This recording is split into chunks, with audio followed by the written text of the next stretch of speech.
Okay, so moving on.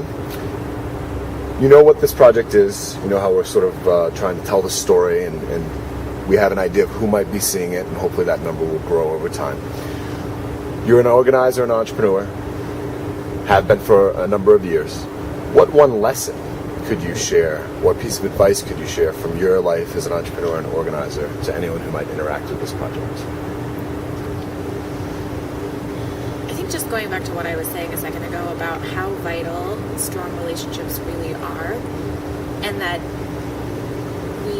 I think a problem that entrepreneurs often find themselves in is, you go into something because you have a great idea, or because you're passionate about something, or because you see a need that needs to be fulfilled, or an opportunity for something else. And it isn't set in stone. And there are plenty of books that people have written about how to do that, but just because someone's written a book doesn't mean that's how it's going to work out. And it takes courage to actually say, I'm going to do this. This shall be done. And I think in terms of lesson, just one of the reactions we have when we're in crisis mode, or when we're encountering something that's unknown, is to kind of avoid seeming distractions and really hunker down and focus on addressing the problem at hand. And while that is a viable enough solution, that's certainly valid, I don't think that right now it's the best one, because I think our solutions are not from outside of us. The solutions to the problems that we're facing in our communities, and what it takes to have healthy communities that, economies that provide for our needs without destroying people or the planet in the process, is for us to actually reach out to our community and to find those things that we have in common, and to come together around the values that we share because we have more in common than we know. And then to actually look at, we have these needs to address, and we have all of these capacities, and how do we connect those things?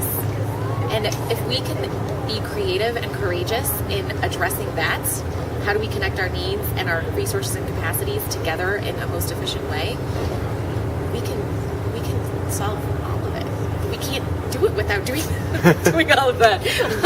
Great. So we're on the last question. Congratulations, you made it. So as I told John, I ask you to speak to the camera this time. Okay. And what I'm going to ask is, if you had one message for anyone who might see this, what would it be? One message for anyone who would see this. I think it's that we are suffering from the belief that we are somehow separated or disconnected, or that we have to go outside of our communities to be able to find the things that we need. And that just isn't the case.